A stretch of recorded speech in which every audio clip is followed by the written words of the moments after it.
Part 1. The spark before the storm. They say it takes a spark to start a fire. But in 1381, England was already drenched in fuel.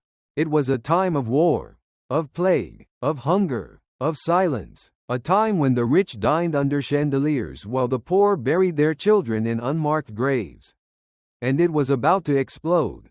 To fund the 100 Years' War against France, the English crown turned to its most reliable source, the poor. The poll tax, a flat tax imposed on every adult, regardless of income, was first introduced in 1377, then raised in 1379, and in 1380, raised again, to a level that crushed entire communities. This was not just a tax.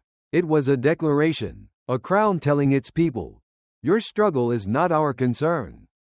The gaping divide between rich and poor was not new, but by the 1380s, it had grown obscene. Lords flaunted their wealth while their fields were harvested by men too weak to lift a scythe. Feudalism had become a prison. A peasant was not a person, he was property, born into bondage, bound to land he did not own, feeding masters he never met. You worked, you paid, you obeyed, and when the grain failed or the taxes rose, you starved, but you never spoke, until now. In 1348, the Black Death swept across Europe, killing over a third of England's population. Entire towns vanished, the labor force collapsed, and for a moment, there was power in the hands of the poor. With fewer workers, wages soared. Peasants began to ask, "What if we're worth more than they say?" But the elite struck back. The Statute of Laborers in 1351 made it illegal to demand higher pay. Illegal to leave your village. Illegal to rise. The message was clear. Plague or not, stay in your place. His name was John Ball, and he asked a question that terrified the powerful. When Adam delved and Eve span, who was then the gentleman? Ball was no ordinary priest.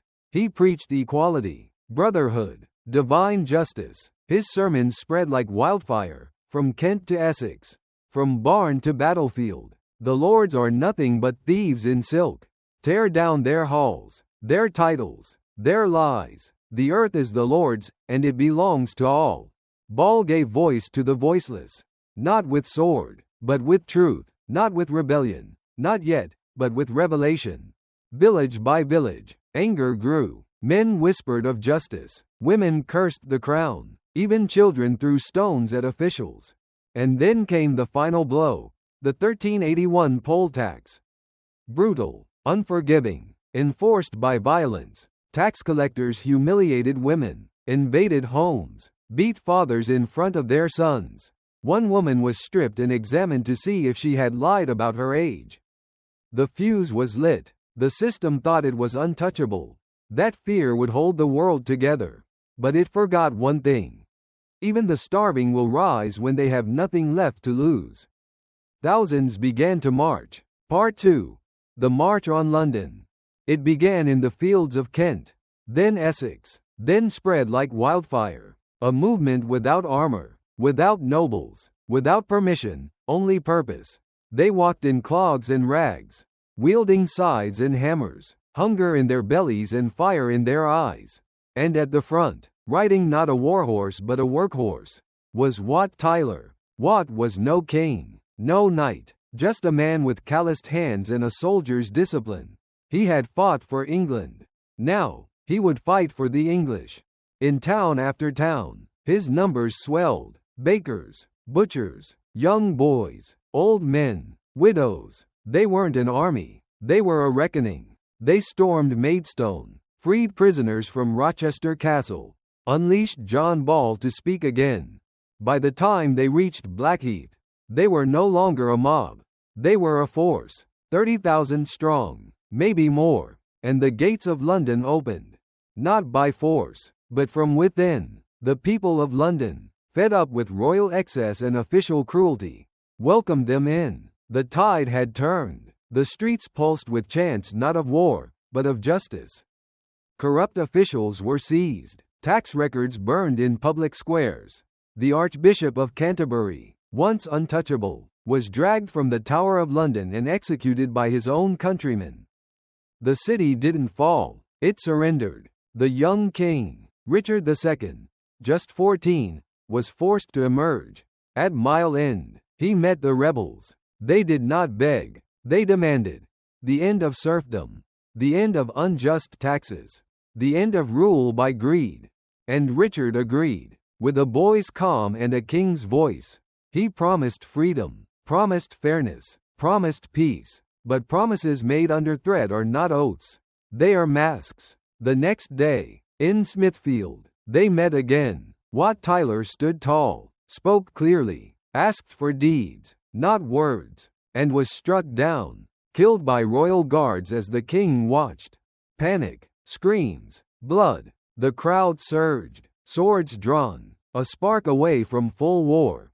Then Richard rode forward, alone. He raised a hand. "I am your king," he said. "Follow me." And they did. They lowered their blades, stepped back, trusted, and were betrayed. Within days, the promises were broken, the leaders hunted, the movement crushed. But something irreversible had been set loose.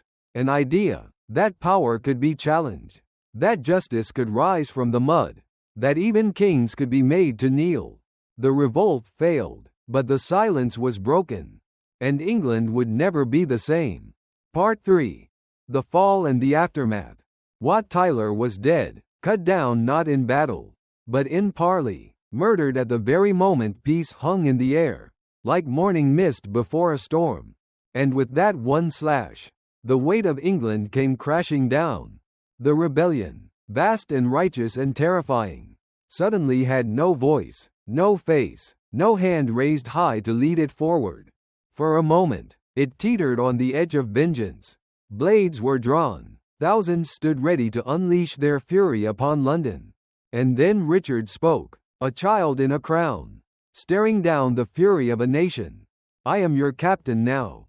Follow me." They believed him. In that moment, perhaps the most dangerous moment of his reign, he offered not threats, but calm. And it worked. The crowd pulled back. The storm subsided. The bloodshed, for the moment, was paused. But peace was a lie.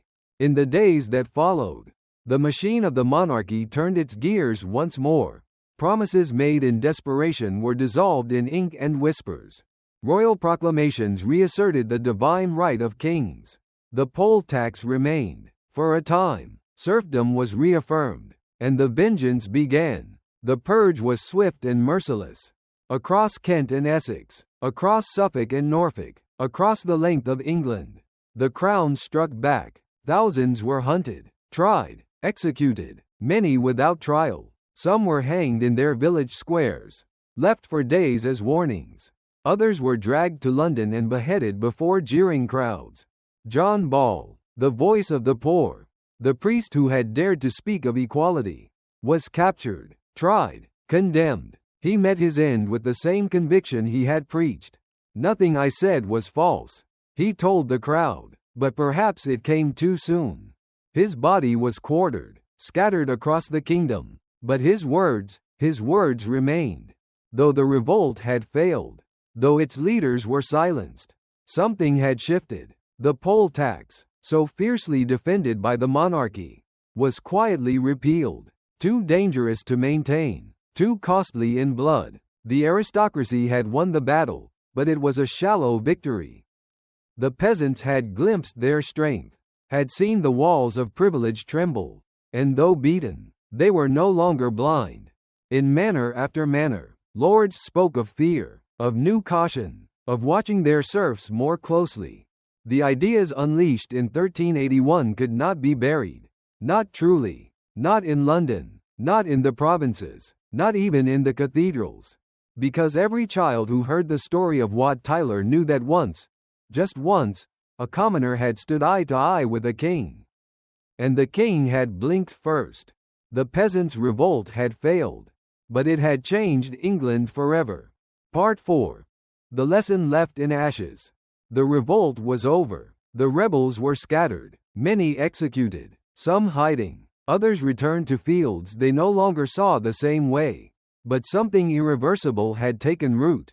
Not in law, not in statute, but in memory. This was the first time the people, the tillers of soil, the makers of bread, the nameless poor, had stood in direct opposition to the monarchy.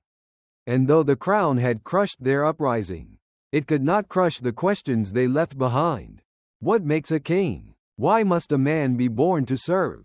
And most dangerously, what if power could be taken, not given? The ideas whispered by John Ball, declared by Wat Tyler, and carried by tens of thousands of marchers did not vanish with the executions. They lingered in alehouses, in churches, in fireside stories told to sons and daughters. When Adam delved and Eve span, who was then the gentleman? The question had not been answered, but it had been asked, out loud, in the face of royalty. And that changed everything. Over the next decades, England's ruling class would cling tighter to its power, its lineage, and its belief in divine order. But the illusion was fractured. The peasants may have bowed again, but no longer out of faith, only out of fear. The poll tax was gone, withdrawn. The crown never dared levy it again in the same form. It had become a symbol of hubris and failure. Historians today agree. Though the Peasants' Revolt did not end serfdom overnight, it accelerated its decay. Within a generation, serfdom across much of England would be replaced by wage labor. A slow erosion, yes, but irreversible. What was born in 1381 was not a republic, not yet, but a realization. Power, when left unchallenged, becomes law, but when challenged, however briefly, it becomes negotiation.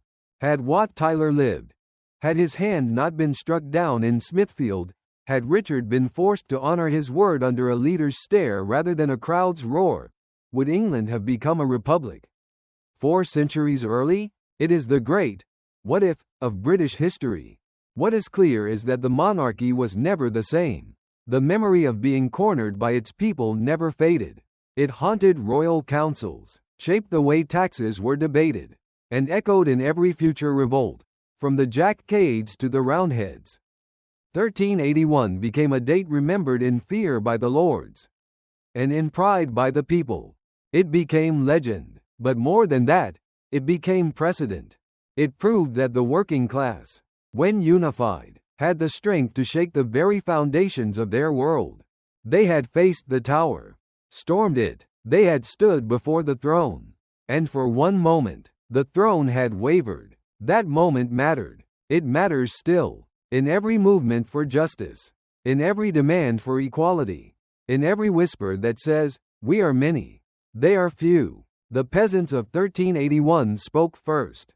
The world has been echoing ever since.